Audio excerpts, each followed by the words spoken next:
Welcome, everybody, to another Sober Life podcast. I'm your host, Scott Jones. I want to thank you for taking a little time and joining us today as we talk about all things about recovery. And there's plenty of shows out there that's going to spend a whole lot of time talking about addictions and mental health and all the pain and the sorrow.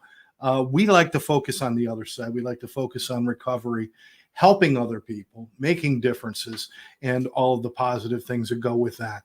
So please take a moment, hit the like button, make sure you subscribe, and leave a comment for us to read. Whether you agree with something, disagree with something, or you'd like to be on the show possibly, leave those comments. It's important we read them all. Again, this is coming to you from Sober Life Studios, brought to you by One Brother, One Sister. If you got a few moments, go to onebrother1sister.com. Make a small donation so that we can continue to train first responders and veterans at no cost to them in how to deal with trauma, PTSD, addictions, and mental issues. Thank you very much. We've got a great guest. This is Samantha Hewitt from Ascend Recovery Center. She's actually one of the partners there. She's the CEO or COO, or she's got C's and O's and something, and she does a lot of work. We've crossed paths before, but we just got a chance recently to get to know each other a little bit, and I'm very excited to have her with us. Samantha, how are you? I am great. Thanks so much for having me, Scott. I appreciate it. 100% my pleasure, and I've been looking forward to talking to you about this because you've got this great energy and this enthusiasm about what you do, and that's really important these days, right? I mean, it's a hard business. It's a hard business, and I appreciate that. Going through everything, being in the field for some time, you see a lot, and it can pull you down if you let it. It's easy to become jaded. Yes, very easy. And sometimes we feel like we protect ourselves by shielding ourselves from the people that don't make it and the hardships and the sorrows that we deal with every day. But if you pull back your heart during the hard times, you can't extend it during the good stuff. So you got to do both, right? Yep, absolutely. So you started your life. Is this what you wanted to do with your life? What did you? I always ask people, because most people when their kids don't, they play cowboys and Indians, cops and robbers. Nobody plays Rhea. Right. What was your path to get to this? Yeah, I mean, no, I definitely did not think that I was going to be involved in a behavioral health space whatsoever. When I was young, I had my own past of addiction and my own struggles growing up. I got into the wrong crowd when I was young, and that introduced me to a lot of harder drugs very quickly in an early age. But I was blessed and grateful that that did happen that way, because I was able to find recovery at an early age. I turned 21. I moved to Florida, and I've been down here ever since in recovery. Wow. Well, was it hard to grasp onto it at 21? Because we see a lot of people being in the business. Yeah. We see a lot of people, they take their first attempt, but 21 is a very formative age, and there's a lot of things going on. It's hard to be focused on recovery. What was the key for you to succeed? The biggest thing for me was when I moved down here, I'll go back to, hey, was this what you wanted to do? When I came into recovery, I didn't have a life yet that I was able to even build to lose, right? So it was my opportunity when I came down here, was like, okay, this is my chance to actually build the life that I always thought that I wanted, or had that opportunity, right? Like, I moved places, got out of my area that I was in. I do believe that sometimes that's needed depending on the person. Where are you from originally? I'm from New Jersey originally. What part? Monmouth County. Oh, okay. Yeah. Cumberland County. Oh, awesome. 20 years in we Cumberland. were neighbors. we were Eagles or Giants fan? I was a Giants fan. All right, so the show's over. Uh-oh, bye guys. I have a lot of people that work with me that are Eagles fans, so they'll be very upset. You were right in that border where people went either way. So. It was either way. All right, so you came down here, and you're kind of a blank slate. Yeah, yep, brand new. But that could count against you, too, because a lot of them are blank slates. Yeah. They're like, because they have nothing to lose, they really don't grasp on anything. Right. So my big thing is finding a purpose. So like for me, when I came down here, I was super young, totally lost, had absolutely nothing, like a bag of my clothes. I lived in a halfway house for 9 months, just was figuring out life. But the biggest thing for me was having an open mind when I was down here, and I found purpose and things that I enjoyed doing. Like my biggest thing for me is like actually enjoying your life, right? I didn't want to, like, I was 21. And I was like, that's when the party starts for a lot of people. Right. Like this is your early 20s. You're supposed to enjoy your 20s and all these things and all the things you lost out on. My mind was, I've already did so many things prior to that I was pretty beat up at that point that I didn't feel like I was losing out on any of the fun. Like I found my own fun with people that were in recovery. So you took on the recovery party. That's what I did. Yeah. We really we would go out every night. We would go bowling. Like we kept ourselves busy when we were that age. And I found people of the same age as me to do it with, and that's where my journey began and my foundation. So you're saying 21, and then you're telling me around 17, 18 years. See, that doesn't add up because you're only 29 now. Yeah. So I can lie. I'm the host. What does it matter? Please lie. 29, 38, it's all good for me. We're all good. We'll accept it all. See, when you reach my age, which is dirt, you can just say anything. Really, what you're saying is it's interesting to me because it's not something you hear very often, which you went back to it like 3 times. Fun. Mm-hmm. Without that, could you have done it? Without having fun, could you have done it? I think anybody can do anything that we want to, right? And if we follow the programs that are put in place, right? I mean, I'm asking for a crystal ball. I think that it would have been harder? Yes. Yeah. If I think that if I kept my wall up of not letting people in and actually giving it a true try, yes, I think it would have been a lot harder and maybe I wouldn't have made it, Because it's something I think is missing. Mm-hmm. Back then and even until now in many treatment settings, and whether you're dealing with mental health or you're dealing with addictions, is that if you don't build something that you really enjoy, why would you keep it? 100%. And there's so many people that are still it's hard every day and you might drink tomorrow and this is a tough life and all that. Mm-hmm. Who's attracted to that? I was a slave to alcohol and drugs. I don't want to be a slave to anything else. Yep. I want to celebrate stuff. Is that important in your journey, bringing that with you, that need for enjoyment and fulfillment? Absolutely. Yep. Like you just said, we were a slave to the drugs that we were doing or whatever it was that was your choice that brought you down, but for me, the freedom, I'm free. And I think that's why people say, hey, I appreciate you say that I have a great, energy to me and I'm excited of what I do because I feel like I'm truly free today. Why wouldn't I be? And we've had loss, we've had great things, bad things happen to us throughout that time. But at the end of the day, I'm still free. Yeah. One of the great things is nobody's ever going to hurt me worse than I hurt myself. Yep. So I really live fairly fearlessly with people. I mean, it's I'm not afraid of being hurt. I've already done all the damage that can be done. Mm-hmm. Let's just be free. I love that freedom. Right away, you're grabbing onto that, which is great. Mm-hmm.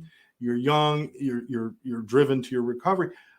Did you know you wanted to help others at that time, or did that take time to develop for you? It was rather quickly, but I wasn't sure. Right. I mean, being that age, I'm like, okay, now I have an opportunity to pick what I want to do for a living. Right. So at that point, there wasn't that many resources yet in South Florida. It was the earlier ages of the actual behavioral health industry in our area. Right. Which was a whole different thing. You're so damn old. Oh my God. Yeah. But, so it was okay. Right. You're right. There was, a handful of facilities out there. I had an opportunity to start working at one. I said, that makes sense for me right now. Right. I viewed it as more of just a job at that point. I was going to school, trying to better my education, having those opportunities was great. And then once I started, I realized that this was my home, It lit you up, right? Yeah. And being able to see people actually grasp onto it and call back. It took probably about 6 months to a year of actually working in this industry to see people that reach back out and say, hey, I remember when you were there, and saying, hey, thank you. They actually got it. That's what we're here for, I understand that because it's I'm not one of those people that looks and sees miracles everywhere, but I have been exposed to so many miracles by being a part of people's recovery and just watching them change and seeing those moments when the light comes on. Is there anything better than that? No. That is so cool. You were in treatment and you're getting sober. at a time when South Florida was not ideal for the recovery industry. We're going to be honest about it. There was a lot of bad players, a lot of chicanery going on for several years. Were you exposed to any of that, and did you see some of that? So I mean, not without calling out names. And no, absolutely. Let's get them, guys. So in the beginning That's stages, the next show. We're gonna do. I actually gained a lot of my experience from a larger facility that's no longer around. Okay. When they first were there, everything was great. I learned everything, what to do and what not to do, and then a little bit in between too from everybody there. Sure. I was blessed to be taught from some of the best clinicians in South Florida at that same time that worked there. Right. And they really took me under their wing. And they're just the people that like showed me that treatment is good. We help people, and people actually, you know, come back and say, hey, this is what I remember from your facility or from your group. And this is why we do the things we do. I wasn't directly like exposed to anything, you know, bad play or anything like that in those times, thankfully, which I'm grateful for. But I truly definitely got to see from afar different things that just didn't make sense for what we were doing. And as you grew in the industry, you know, were you starting to say, you know, things need to be better, things need to change? Did you start to pick up kind of the sword and the shield and say, we got to go do this right? Yeah. So I worked at the same facility from like right at the end of 2007 to 2015. So, I mean, I started as a behavioral health tech and made myself, you know, way up there to, you know, being the administrator for the facility, you know, really learned my way through every nook and cranny. And then in 2015, I was presented with an opportunity to open my own facility with some other partners. And so I went with that. Was this one of those out of the blue moments, or was this something that you worked towards, or was you just ran into it? Originally, so I always wanted to. So probably 2 years prior to that was when my brain started thinking like, hey, I would really like to make actually like a bigger difference, right? I worked at a facility that had a lot of beds, which to me, when I say that, I mean that there was a lot of clients we took care of, right? And people flew under the radar when that happens. Yeah. And that's a really big thing for me is I was a fly under the radar girl. So that's just didn't really work with my values, right? And like my views and like what I wanted to do. So about 2 years prior to that opportunity, it was always in my head. I just never thought I would ever have that opportunity, that chance to really do that. It was presented to me in early 2015, an opportunity to make that happen. So I said yes. Wow. Even if you just knew it was the right thing. Yeah. Yep. I just felt it. I saw at that point, 2015 was when a lot of things were coming to light just in general in the industry, where I really wanted to make sure that who I was partnered with and aligned with were in the same alignment with me, right? With our values, we were doing the right thing. We were showing up for our clients every day. So it just all clicked. Yeah. You were starting to see a lot of crash and burns starting to happen around that time. Yeah, absolutely. And, yeah. And you said, let me go knee deep. Let me just do it. And that desire to make a difference and do that. Mm-hmm. I want to be quite frank. I know a lot of people that went into it for the right reasons. They raised themselves up to a high enough level where now it becomes more about keeping the doors open and the money than about the client. They forget the mission that they had. How do you keep that perspective? You know, and now you've got 4 different facilities. You're running all over. You're doing a lot of work. It's good work, but how do you keep the perspective of that person that you were at the beginning? So for me, my big thing is that we keep all of our facilities small, and I do that for a reason. And it's one for the client care, but also for the leadership too. Now, when you say small, give me the size of the patients that we care for every day, right? So at every nobody location. under 5 foot tall. Yes. I'm kidding. No, we don't take anyone tall. Nobody tall. Because then you got to look up. You hurt your neck. Yeah. Size, like, the capacity. Like 30 beds kind of things? So like we have a facility in New Mexico. We're 8 beds in New Mexico. Oh, okay. So that's like boutique stuff. Yes.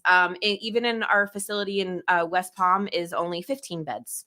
So you're really focusing on client-centered care. Yes. Yeah. 100%. We just partnered with a detox facility in Port Charlotte. We're 10 beds there.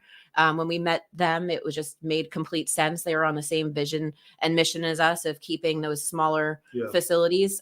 One that helps with the client care 100%, but also for the leadership too. Like we keep our vision when it comes to that. I love that. Thank you. No, obviously you can go a little bigger with a detox only because it's a medical For sure. model besides the clinical. It doesn't really have the clinical, but I get it. And I love the fact that you're doing that. And I think if more people did, I think they keep thinking more and more heads in beds, more and more and more, but you start to lose yourself in that. You do. And when it's just, when you know everybody's name who's in your facility just by looking around the room, that's amazing. It's a big difference, and we value that. I mean, we, even my facility prior to this one, we never got too big there, right? Like I always wanted to make sure I knew everybody, knew the staff, like knew who was caring for the people when I can't too, I mean, that's our team. We can't do anything alone, right? No, we're big team players here, and we want to make sure that we know everyone on our team. And no, I'm not knocking any of the larger facilities. I mean, everyone has a place in this world, right? Like everybody needs something different. We're not special. We're not, a magic facility by any means. And I know the larger ones aren't either, but there needs to be a room for us as well. Well, you addressed something that you spoke of is you were the one who flew under the radar. Yep. If I just, even if I do everything right and I just don't make waves and don't speak up, I could actually go completely unnoticed in a 35, 40-day program. When you got 150 clients there. Yep. And we've seen this happen over and over again. And these are people that if you had the time to reach them, really could use that help. Is that like a big motivator for you? Is knowing how that feels? Oh, absolutely. I mean, because that's the difference, that we're trying to make, is that if someone actually needs help, we can see it, right? Like I want our clinical team to be able to see that Bobby's having a bad day, without Bobby having to say, hey, I'm having a bad day, because he's not at that point yet to maybe really advocate for himself. Right. Right. So like for our team to like see that and be able to go in there and say, hey, like, and actually address it with them, that's a huge difference, instead of him going back home and come back tomorrow and never addressing what was bothering him in the first place. Well, and unfortunately, that's where you end up with some places where it's like, well, he should have spoke up. He wasn't engaged. But what did you do to bring him out? Right. I know I love people always say, I'm not going to work harder at your recovery than you are. Well, isn't that kind of what we're supposed to do until they know how to do it? Yes. Are they supposed to like magically know? Right. I mean, what is going on here? We need help, They need help. Absolutely. And, you got to have the right staff. Before we go further, I know people out there are probably saying, Scott, shut the hell up and tell us where this magical place is. And I'm going to tell you right now, this is Ascend Recovery Centers. Now on this, I have Florida, New Mexico, North Carolina. I'm missing what? We have Port Charlotte Detox as well. So we have 2 Florida locations now. Oh, okay. Port Charlotte, which is over near Tampa. Yep. Detox. There's their number, 833-623-2403, ascendrecoverycenter.com. And then it'll take you to any of the facilities you want to look at through the one site, which is terrific. Learn about them. Ask questions. Yes. I'm going to ask him questions. We're going to talk about, we got a lot more to talk about. Trust me, but I'm not going to ask questions that are on your mind. So make sure that you reach out and ask those questions. Please do not be one of those people who just get swayed because there's a pretty picture on a website. My God. Oh, I mean, we can put pretty pictures on websites. Yep. Everyone can. Yeah. Right? Yeah. But it's about getting to know the people. And when you're working, when you create a facility like Ascend, where it's so focused on the clients and stuff, you need a special staff to stay focused and to take care of this. Because for some of them, they might be coming out of facilities where it's like, I had to take care of 25 clients all by myself, and now I've got like 7. But you got to keep them focused on the main focus, right? Yep. So how do you, what do you look for in your staff? I guess that's the question I'm looking for. I mean, it really depends for the role, right? I mean, for our clinical staff, we have an amazing clinical team. Dr. Joe is our corporate clinical director for Florida and also for New Mexico. He's been around for a while, so I put that in his hands to vet all of our clinicians. You allow him down in New Mexico? I do. Does he bring his motorcycle with him? Sometimes I really right? trying to get him to, and he provides supervision to everybody, and he still stays engaged to make sure that everybody's, one, taking care of themselves too, because I'm a big believer in, we can't really help anyone if we're not helping ourselves first. So we have to, I've seen so many people in our industry use this as their own wellness routine. If they're in recovery, if they're not, they use this as their way to feel better. Should not be that way. We need to take care of ourselves outside of here. And this is what we do to get to show up for our clients. It's really easy if you're in recovery, coming in here and using this as your program. Seen that a lot too, and it's one of those fine lines. And I mean, it's going to happen. There's moments where it's helpful. Absolutely. It cannot, you cannot be drawing everything out when you need to be putting everything in, and right. You got to balance that. And I mean, there's obviously times where self-disclosure is appropriate and things like that. I'm not saying that that's not the case. It's just, we have to be well first to do it. Right. If we're not taking care of ourselves, we're showing other people what recovery looks like. But if we're showing up like not dressed properly or being negative or doing these different things, like that's not a good mirror of what their life could be like if they actually just follow their recovery path. Absolutely. So I mean, that's a big thing for me. Everyone's energy that we employ is also a big thing for me. And I mean, I really rely on Dr. Joe a lot for the clinical side of things. That's his expertise. I'm not a clinician, so I do let him really vet everybody on that side. Dr. Joe brings something that few clinicians bring, which is a joyful attitude and a smile that he carries with him. I think. I don't think I'm understating when I say 95% of the time when you see him, he's smiling. Yes. Every once in a while, he may have the scowl. That takes a long time to get to that, by the way. If you want some triggers, I'll tell you what they are because I worked with him years ago. But a little secret, I'll write it on your hand later. Please. Call him this. No. But he carries that with him. So I'm sure he makes his staff say, listen, if you're not joyful here, it's not going to help, right? Yeah, absolutely. That's fantastic. Now, so 11 years ago, 10 years ago, you start into the business. We'll say 10 years because the first year you're trying to build something. You have no idea what you're doing, and everybody's kind of running around. Yep. But for the last 10 years, you've been running a facility, building new facilities, building programs, seeing clients. Are we heading in the right direction? Because I mean, addiction has changed over the years from when back in the day when you used, which was like 10 minutes. You're too young. It's driving me nuts. But from back then to now, the drugs that were on the streets when you were young and the attitude about drugs when you were young to where they are today, the streets are getting progressively worse. Yep. The addictions are getting progressively worse. The mental health is getting progressively worse. It's becoming more violent. Are we keeping up with it in the treatment industry? I mean, I would love to say that's a tough question. It is. It's a tough question. I mean, I think we have made bounds and strides towards it in the last 10, 15 years, better than it was. Absolutely. Certainly. Are we keeping up with the progression of the disease? I don't think so. No. I mean, the dangerous side of our disease now is beyond what it ever was. I mean, 17 years ago, I probably wouldn't be here if the same drugs were on the street now than they were back then. I'm very aware of that. And I know how grateful I know how blessed the people are that made it out, Yes. Or never had to experience that level of dangerousness on the streets. Are we keeping up to that? I don't know. I mean, I think everyone can do better.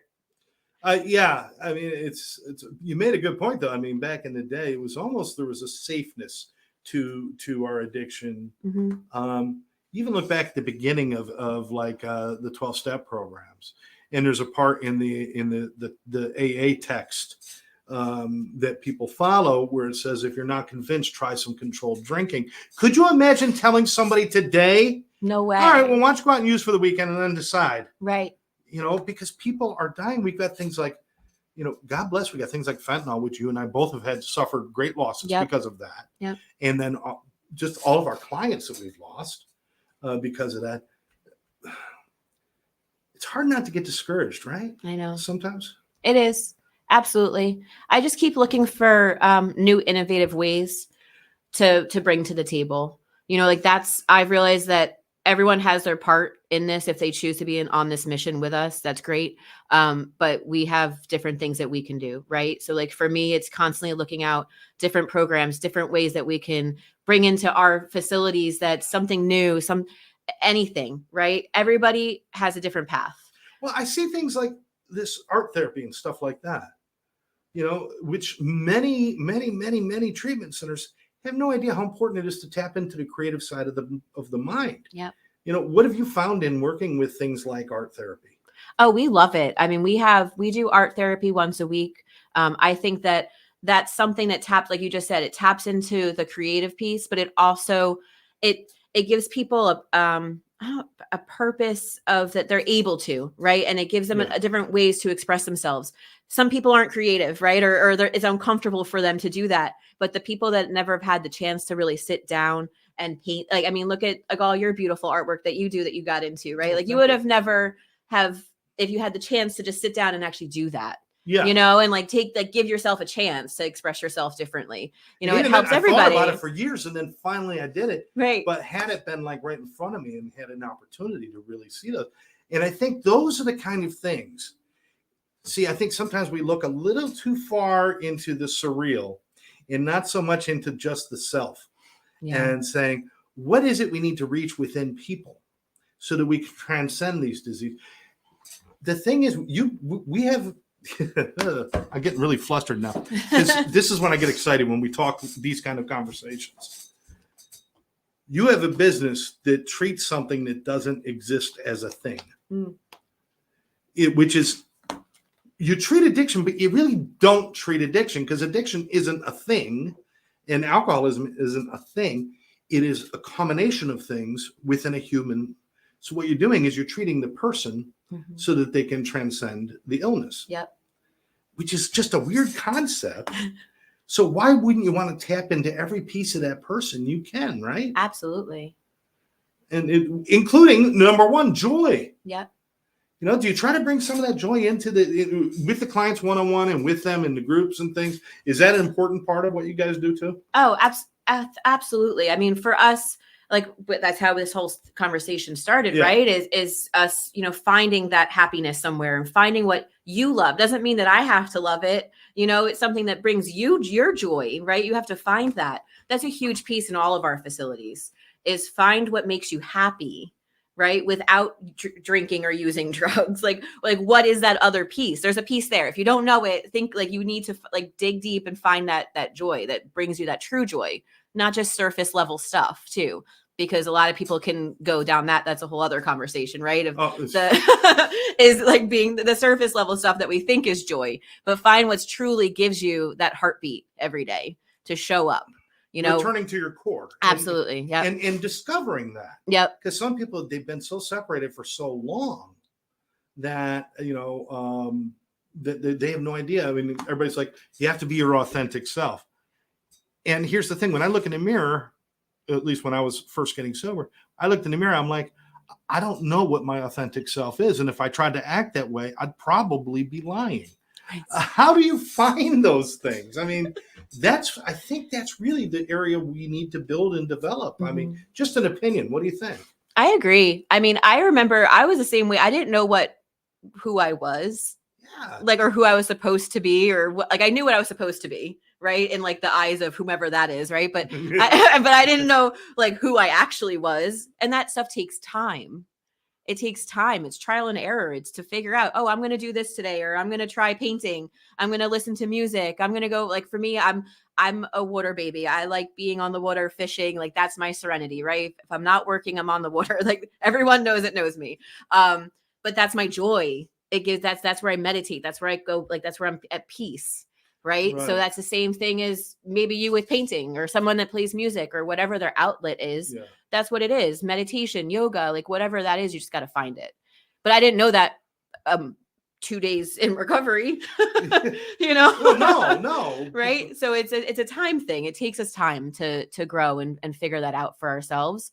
We as the facility that someone comes to, it's our mission to help them along that road, right? Is to hold their hand and to show them the different opportunities that might be a good fit.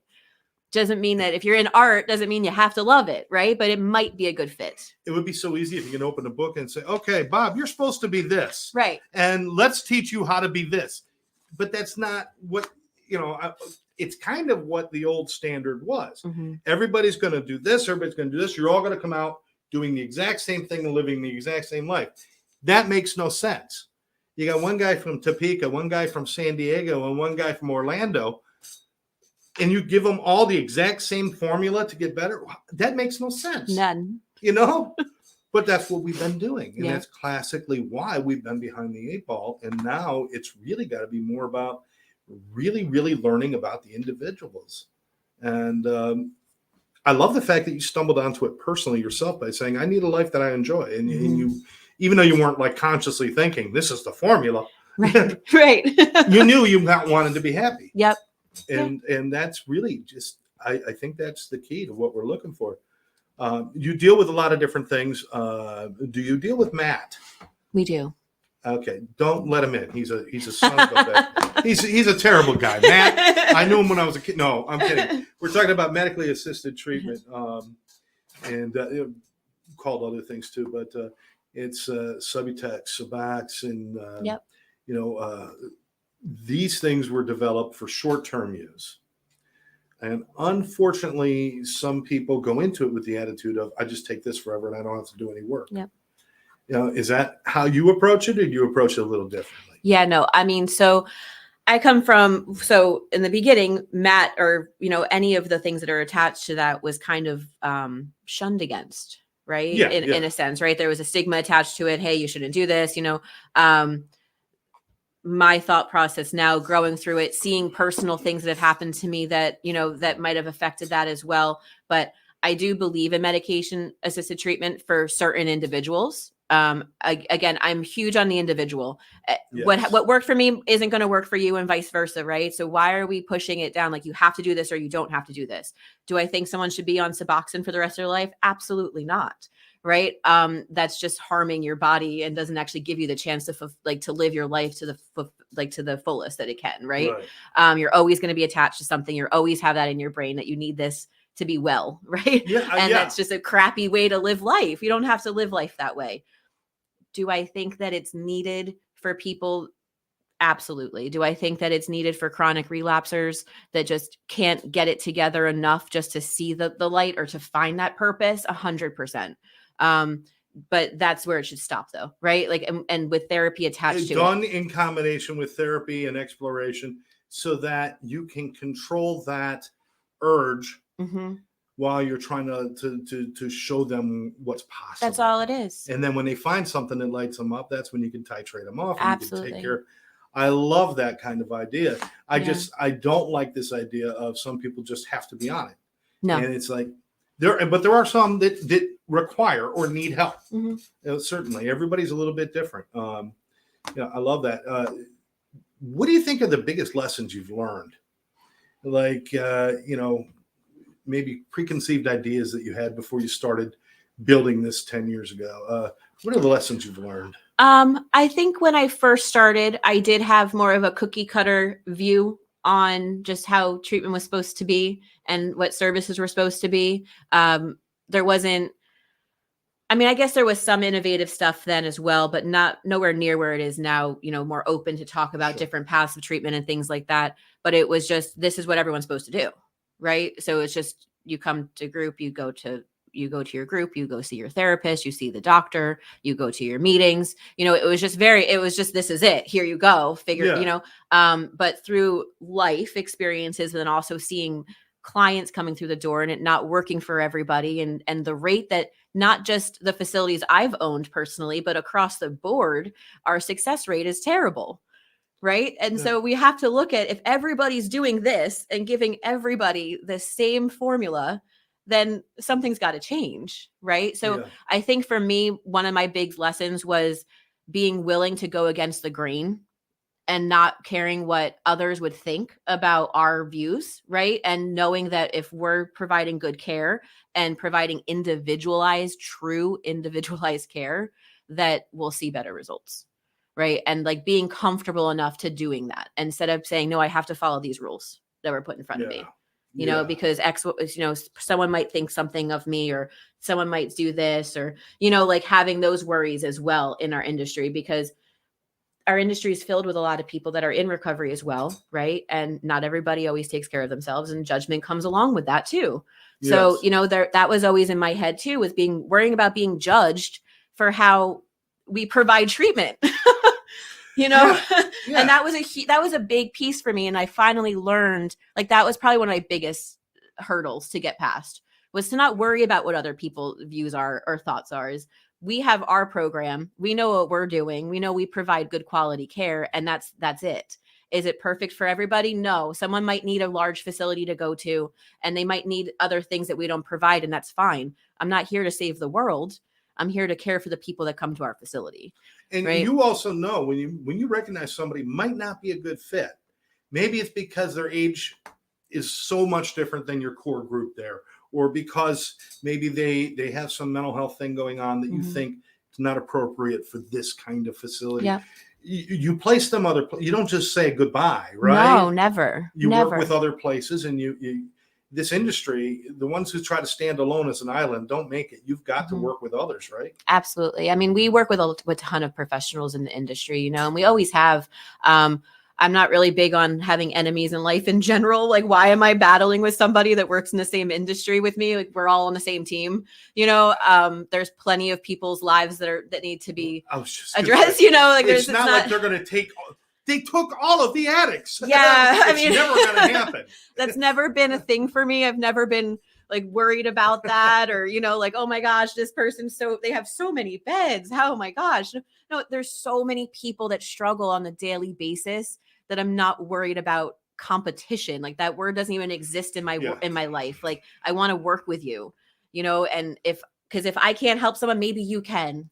And if you send them to somewhere else that might be more appropriate, and then they are successful, you've been a part of that success personally. Yep. And it looks good on you guys. But that's awesome. One of the things that I learned when I was working in addiction treatment, and I was a program director, so I was always come up with new ideas, was how difficult it is to implement something new and to get something new accepted.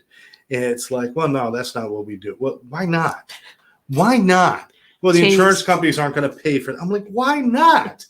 If it's changing a life, isn't that what they're looking for? So that's what shocked me, was how difficult it is just to implement new ideas. Did you have the same issues? Oh yeah. Pushback is, part of life in general, but absolutely, we definitely get some pushback for any change. People don't like change, right? It's easy to show up and know what you're going to do every day and be good at it. People also like to be good at what they do. So if you provide them some change and it's uncomfortable because they're not an expert at that, then now it's, then it goes into their selves, right? Oh, I'm not going to be good enough for this, or I don't know it already. I'm not an expert. I'm an expert at this. So it's just about training and leadership, and showing them why, right? That's why I love what you're doing with Ascend, because you got people like Dr. Joe and the few other people that I met there that are all about that. It's like, hey, why not? Why not? Why not try? I mean, as long as we're sure it's not doing harm, why not see if it'll do some good, right? Yep. Because there's so much we just don't know. So much. Which is scary in its own thing, right? I mean, like you said, like, are we behind the 8 ball of where we need to be? There should absolutely be some more research done on in our world, and I think that we're getting to those points. I think every year we get closer, and more of the stigma, I guess you could call it, goes away, or it's addressed. There's more people talking about it, which will give us more attention to have the research that we need. Like, absolutely. All of that goes all hand in hand together.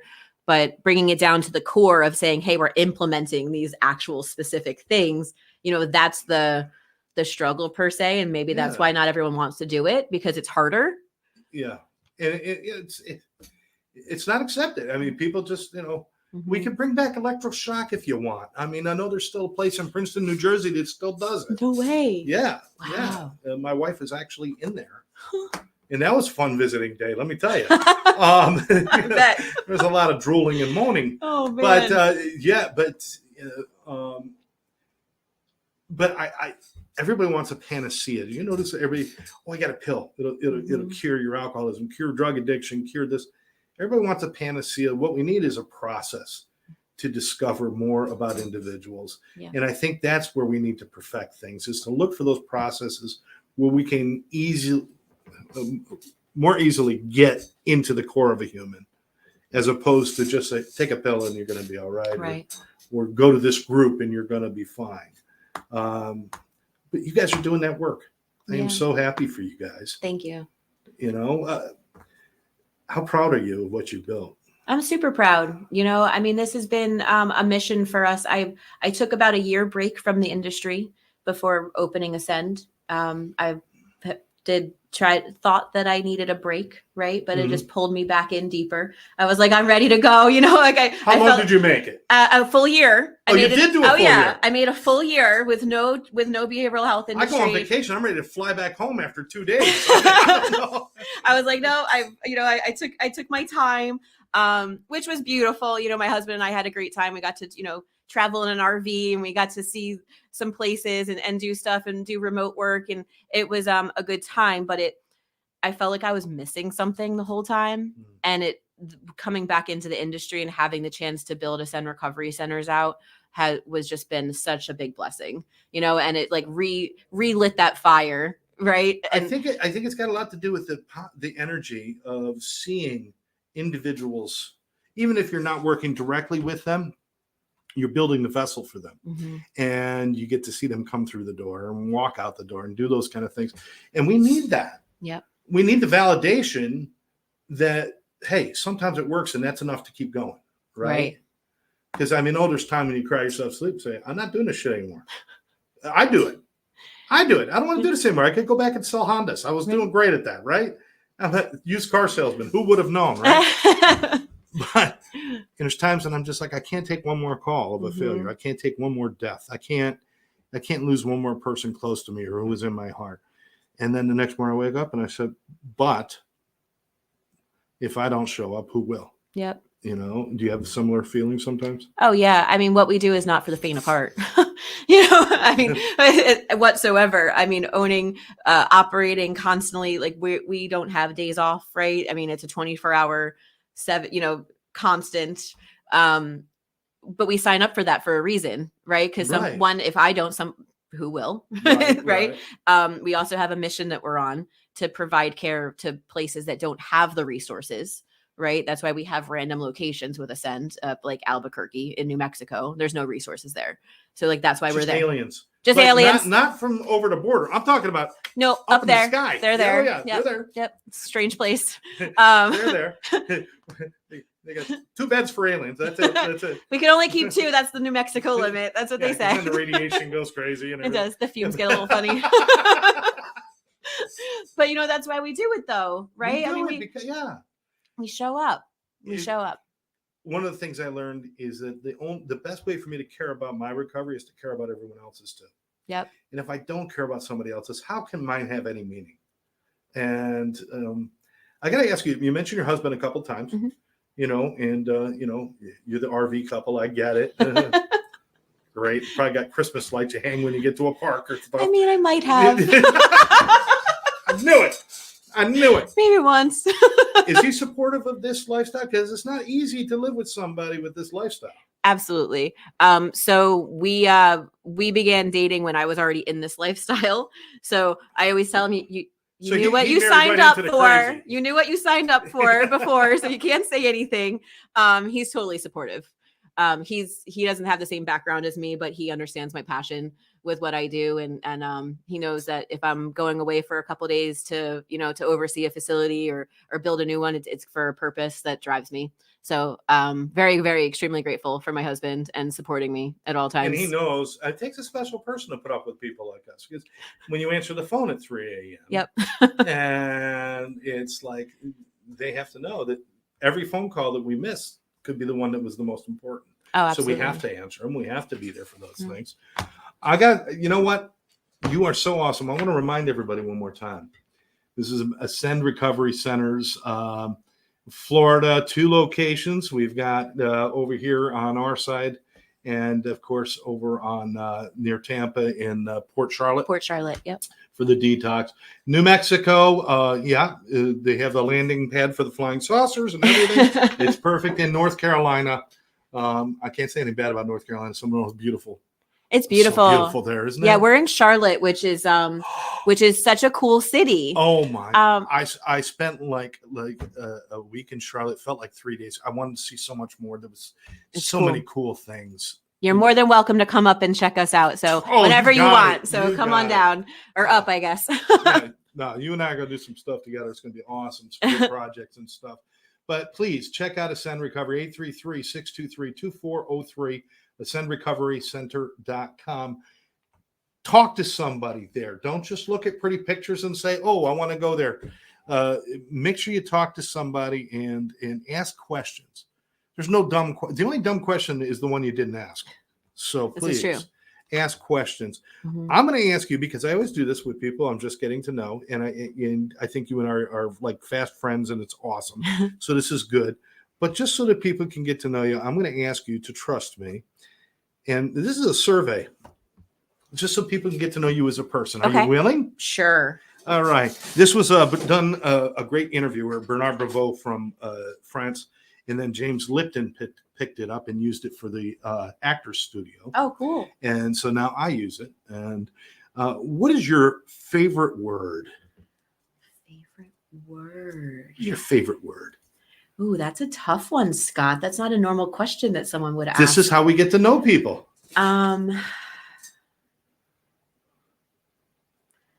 Freedom and is coming to my mind right That'll now. Work. Just go with it. And I'm going to go with that because that's what we started this off on. And I talk about that often. You know what? It just feels good to say it because we're saying it in the context of self. Mm-hmm. And that's different than, it's not like, oh, I fought for freedom. No, right. It's like, this is different. Real. Yep. What's your least favorite word? What word do you hate to hear? Oh, literally. And I say it, and I hate when I hear myself say it. And it's just one of those things. Oh, the word literally? Literally. Oh. I literally hear it 100 times a day. Literally, I cannot. Literally, people who use that, and they don't use it properly ever. And I catch myself doing it too. And I'm like, oh, how judgmental I saw that myself. movie literally a million times. Literally, no, that's not. Literally. If you said literally, I've seen it 5 times. That's a believable statement. It. Yeah, you're right. You know what? It drives me nuts. What gets you excited creatively, spiritually, emotionally? What kind of turns on your spirit? What do you like? So I am one with the water, and I said that before. Yeah. And what I mean by that is it's not just like the activity. It's like when I do a lot of my meditation and everything when I am on my boat or if I'm on the beach, and that I can sit there and stare and I can get all of the creative juices going and, and have a different vision afterwards. So being around water. Yeah. That's beautiful. That's beautiful. What turns you off completely? Like emotionally, spiritually, mentally, just turns you off? Oh, I'm not a big, like, super materialistic person. So when people start talking to me about like different, like the things that don't matter in my life. Right. So like for me, like I don't need like the fanciest car out there and stuff like that. And like that kind of stuff. Braggadocious stuff. Yeah. Maybe brag, like more of like a bragging thing for me. Like that just doesn't do it for me. So I kind of pass on by. Gotcha. The snooty snooters, you don't like them. Yeah. Okay. What's your favorite curse word? Ooh, probably fuck. Yeah.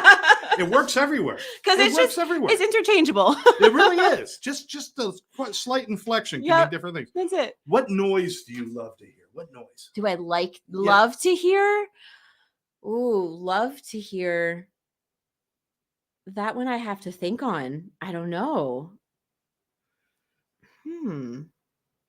I know what To I this don't day, I like. still love to hear Ice Cream Truck. Oh, that's a good one. I still love to hear it. That's My exciting. little kid wakes up inside me.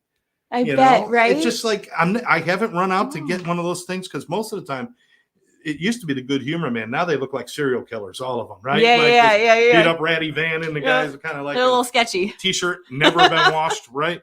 But I still love to hear that. But okay, so you don't have anything? Nothing coming to mind. How about the sound of crashing waves? Oh, that's Is that a nice. sound you Yeah, love to hear? that is something I do like to hear. Is there a sound or a noise you hate to hear? Yes. What? I can't do this. The screeching. The like chalkboard? the chalkboard. No. That and this. What's worse though is the styrofoam for me. For some reason, My daughter's like that. I just can't do it. Can't do it. Oh, the fork on the plate. Oh. You ever get that? Oh. Yeah. Yeah. I'm actually feeling kind of bad now. The trauma. Okay, couple more questions. Just 3 more. What profession would you love to try? If you could just try something, like say, step out of your world. What do you want to try? I would love to try being an attorney. Ooh, that's a good one. It's just been always a thing for me. What profession would you never, ever, ever want to do? Well, funny because we help people. I would never want to be a nurse, which is crazy. Too many icky things? Yeah, the stuff. I can't and the stuff. The stuff. Like stuff the that blood. comes Like out I don't need yeah. to deal with any of that in my life. If I got to wear a salad sneeze guard, I don't Yeah. want to do it. Okay. Last question. If heaven exists, what would you like to hear God say to you when you arrive at the pearly gate? Welcome home. Oh, thank you so much for sharing that with us. Yeah. Thank you. So now we know a little bit more about you. I like that. Yeah. That was good. It's just something that did distract because at the end of the day, we have to be true to ourselves. You are one of those people that exudes this again, a positivity and a caring, and it's kind of like walking into a dark room, but there's a glow that draws you, and you're that glow. And I appreciate you for what you do. Thanks. I appreciate the people at Ascend and all the work that they're doing, and I want you to check them out. But really, I'm just thank God I've got people like you that I can work with, that I can befriend, and that I know is out there doing the good stuff. That means a lot. Thanks so much. And I'm going to ask you to end our show. Somebody out there right now is sitting there, and maybe they're the young 21-year-old that you were, and they know things are a mess. They want to stop, but they have no idea what to do, how it's going to happen, and they're scared to death. What do you want to tell them? Just give it a chance. Give us a shot. Not just us. Just call, ask questions, get some help. If it's miserable, right? But give yourself that chance first. There you go. Don't be afraid. Move fearlessly. Yep. No one in this world can hurt us more than we've already hurt ourselves. And the truth is, no one's going to help us until we allow it to happen. So reach out, and we will be there right here at Sober Life Studios over there at Ascend Recovery Centers. There are a lot of people out there very much like Samantha that have the right heart and that are doing the right things. And meet them, talk to them, and get to know them. Become part of the team. Help somebody. If you know somebody out there who's having a hard time, please reach out. Get them help. We cannot wait until tomorrow. It is too late. For Sober Life Podcast, I want to thank Samantha for being with us. Thank you so much. Thank you. I want to thank all of you for joining us. Remind you one more time, hit the like button, subscribe to the channel, share this with your friends, and please leave us a message. That is very important in our growth. We're not out there advertising. We just want word of mouth, and we just want to spread the good word about recovery and how great life can be. For Sober Life Podcast, I'm Scott Jones. Thanks for joining us. We will catch you next time.